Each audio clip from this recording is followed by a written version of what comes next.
OK, let's continue our coverage now of the ongoing situation in Afghanistan. Now, John Healey, Labour's Shadow Defence Secretary, joins us now. Good morning to you, John. Thanks very much for joining us. So Joe Biden refusing to extend the deadline for withdrawing from Afghanistan past that 31st of August date.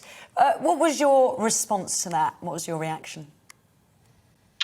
Disappointed that our Prime Minister couldn't influence the President to change the deadline, but in truth, the moment to influence the withdrawal plan was months ago, not in these days. And we've been the president, Britain's been the president of the G7 since January, yet yesterday was the first meeting of the G7 that Boris Johnson had called to discuss Afghanistan. And in truth, we have been utterly unprepared for this troop withdrawal.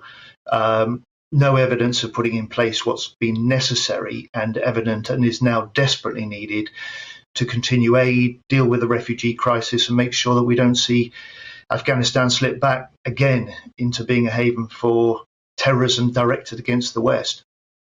John, it's all very well to have a go at Boris Johnson, but in reality, this was an American decision and there was no way anybody was going to influence him. And even in trying to extend the deadline, everybody, it was not just the UK, other world leaders too, just failed. No, I accept, and Britain, I think, was right to accept that once the US took the decision and President Trump did the deal with the Taliban 18 months ago, withdrawal would take place this year. We went in together as NATO allies. We would come out together. But I was arguing back in January that the government needed to start talking with the new Biden administration about the way the withdrawal was done so that it reflected the conditions on the ground. And there's no evidence that we tried to exercise that influence. The important thing now is not looking back.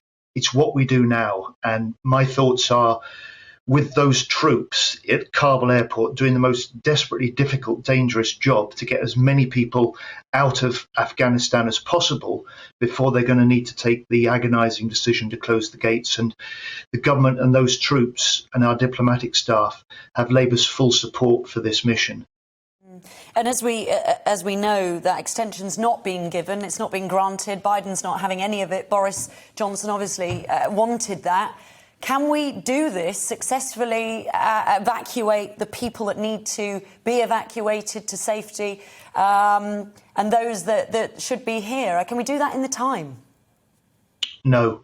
The effort is heroic. We've got 8,000 people out over the last 10 days, but there are still today 1,800 Afghans who risked their lives to work with our troops and our staff and our aid workers over the last 20 years, who we have undertaken to protect, and we may not be able to get out. And there are thousands more who may be at risk from the Taliban who will want to flee Afghanistan. So the important thing is we may be giving up the airport, but we can't give up on the Afghan people or the gains that have been made and fought so hard for by Afghan people and our troops over the last 20 years. And that means agreements in place with neighbouring countries to take refugees who need a safe haven and a willingness to help support the costs of those safe camps and the countries willing to take them so that they can be processed there and refugees from Afghanistan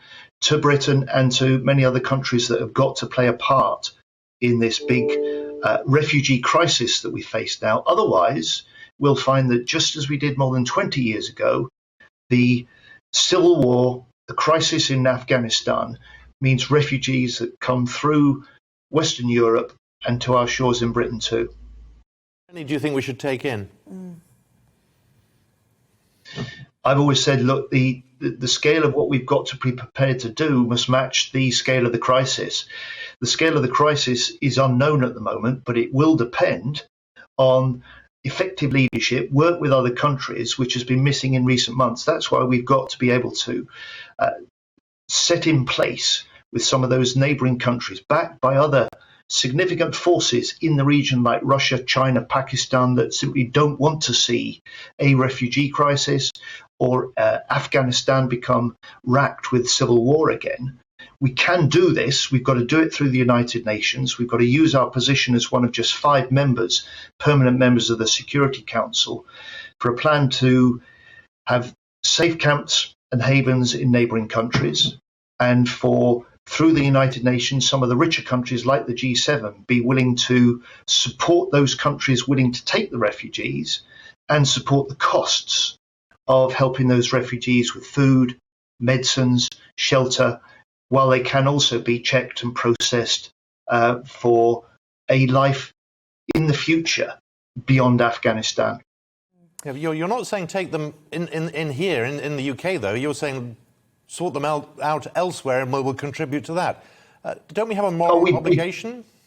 We have a moral obligation. We've got to play a leading role. And you exercise leadership in part by the relationships you've got, and in part by a demonstration of what you are prepared to do yourself. So Britain should be willing to take the refugees who must flee from the Taliban in Afghanistan.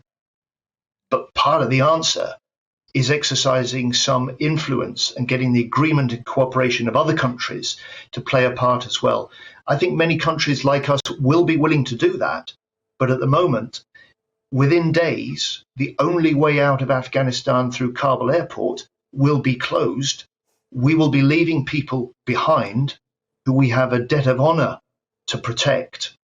And we have many other people in Afghanistan that will be in deep danger for the future. So in order to, if you like, honor the promises that we gave to the Afghan people, to demonstrate we're not entirely walking away from the country, even though we're withdrawing our troops, we've got to step up our efforts through the United Nations, through the G7, and through every other international forum we can to get the arrangements in place to deal with the refugees, to deal with the threat of resurgent terrorism, and also to set some tough conditions for the Taliban, for the world community and countries to deal with them in the future. And that means protecting many of the human rights and social gains over the last 20 years.